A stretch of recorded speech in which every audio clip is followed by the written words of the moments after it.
जय श्री राम।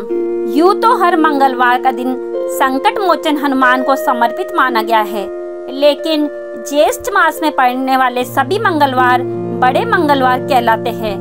शास्त्रों में मंगलवार का दिन भगवान हनुमान को समर्पित है। माना जाता है कि इस दिन सच्ची श्रद्धा और विधि विधान से हनुमान जी की पूजा पाठ व मंत्र जाप करने से हनुमान जी प्रसन्न होते हैं। लेकिन ज्येष्ठ मास में पड़ने वाले हर मंगलवार को बड़ा मंगल कहा जाता है।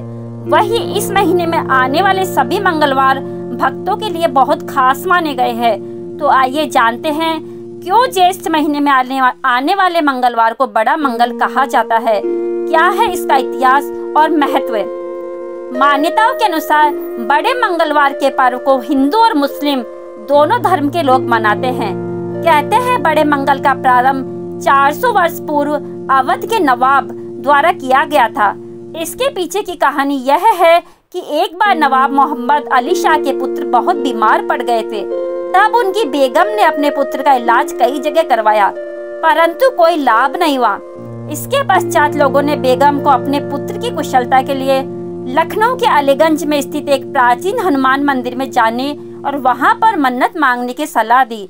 नवाब ने वैसा ही किया और उसके मन्नत के फलस्वरूप नवाब मोहम्मद अली शाह का बेटा भी पूर्ण रूप से स्वस्थ हो गया। इसके बाद फिर नवाब और उनकी बेगम ने मिलकर उस हनुमान मंदिर की पूरी मरम्मत करवाई। मरम्मत कार्य के पूर्ण होने के बाद ज्येष्ठ महीने की तपती गर्मी में हर मंगलवार को शहरवासियों को पानी और गुड़ का वितरण करवाया गया। इसके बाद से ही वहाँ बड़ा मंगल बनाया जाने लगा। और वही एक अन्य मान्यता के अनुसार महाभारत काल में हनुमान जी ने ज्येष्ठ माह के प्रथम मंगल को वृद्ध वानर का रूप धारण कर गदाधारी भीम के अभिमान को तोड़ा था। अतः इसे बुढ़वा मंगल भी कहा जाता है। और एक अन्य पौराणिक कथा के अनुसार ज्येष्ठ के महीने में ही त्रेता युग में भगवान राम की मुलाकात वीर बजरंगी हनुमान से हुई थी। इसलिए इस महीने के मंगलवार को बड़ा मंगल कहते हैं।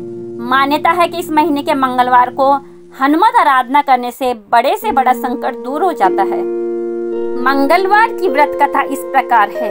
एक समय की बात है, एक ब्राह्मण दंपति के कोई संतान नहीं थी, जिस कारण वह बेहद दुखी थे। एक समय ब्राह्मण वन में हनुमान जी की पूजा के लिए गया। वहां उसने पूजा के साथ महावीर जी से एक पुत्र की कामना की। घर पर उसकी स्त्री भी पुत्र की प्राप्ति के लिए मंगलवार का व्रत करती थी। वह मंगलवार के दिन व्रत के अंत में हनुमान जी को भोग लगाकर ही भोजन करती थी। एक बार व्रत के दिन ब्राह्मणी ना भोजन बना पाई और ना ही हनुमान जी को भोग लगा सकी। उसने प्रण किया कि वह अगले मंगलवार को हनुमान जी को भोग लगाकर ही भोजन करेगी। वह भूखी प्यासी 6 दिन तक पड़ी रही। मंगलवार के दिन वह बेहोश हो गई। हनुमान जी उसकी निष्ठा और लग्न को देखकर प्रसन्न हुए। उन्होंने आशीर्वाद स्वरूप ब्राह्मणी को एक पुत्र दिया और कहा कि यह तुम्हारी बहुत सेवा करेगा। बालक को पाकर ब्राह्मणी अति प्रसन्न हुई। उसने बालक का नाम मंगल रखा। कुछ समय उपरांत जब ब्राह्मण घर आया तो बालक को देख पूछा कि वह कौन है। पत्नी बोली कि मंगलवार व्रत से प्रसन्न होकर हनुमान जी ने उसे यह बालक दिया है। ब्राह्मण को अपनी पत्नी की बात पर विश्वास नहीं हुआ। एक दिन मौका देख ब्राह्मण ने बालक को कुएं में गिरा दिया। घर पर लौटने पर ब्राह्मणी ने पूछा कि मंगल कहाँ है। तभी पीछे से मंगल मुस्कुराकर आ गया। उसे वापस देख ब्राह्मण आश्चर्यचकित रह गया। रात को हनुमान जी ने उसे सपने में दर्शन दिए और बताया कि यह पुत्र उसे उन्होंने ही दिया है। ब्राह्मण सत्य जानकर बहुत खुश हुआ और अपनी करनी पर दुखी हुआ। इसके बाद ब्राह्मण दंपति प्रत्येक मंगलवार को व्रत रखने लगे। जो मनुष्य मंगलवार व्रत कथा को पढ़ता या सुनता है और नियम से व्रत रखता है, उसे हनुमान जी की कृपा से सब दुख कष्ट दूर होकर सर्व सुख प्राप्त होता है और हनुमान जी की दया के पात्र बनते हैं। दोस्तों, आपको ये कहानी कैसी लगी? वीडियो को लाइक अवश्य करें और चैनल को सब्सक्राइब अवश्य करें। और अगर वीडियो पसंद आया हो तो कमेंट बॉक्स में जय श्री राम अवश्य लिखिए। राधे राधे।